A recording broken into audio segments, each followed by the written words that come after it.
कविताको शीर्षक छ तिमी कस्तो हुनुपर्छ। तिमी र म अनि त्यो घाम हुनुपर्छ। शीतल दिने छाहारी अनि बोलीमा राम हुनुपर्छ।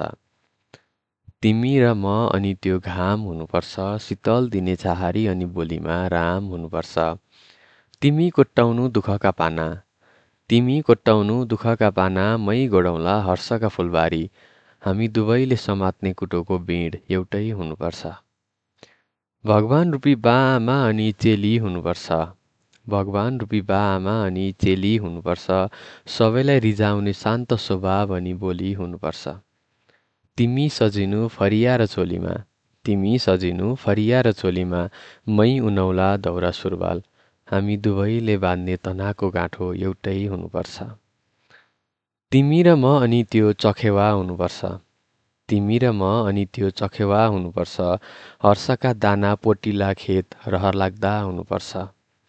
तिमी गाउनु असारे भाका, तिमी गाउनु असारे भाका, मै थपौला सुरिलो लय। हामी दुवैले गाउने गीत एउटै हुनुपर्छ।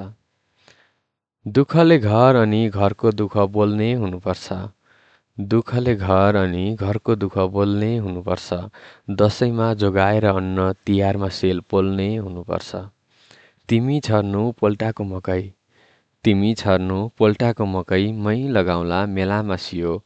हामी दुवैले पसिना बगाउने गह्रो एउटै हुनुपर्छ। तिमी र म अनि त्यो घाम हुनुपर्छ। शीतल दिने छाहारी अनि बोलीमा राम हुनुपर्छ।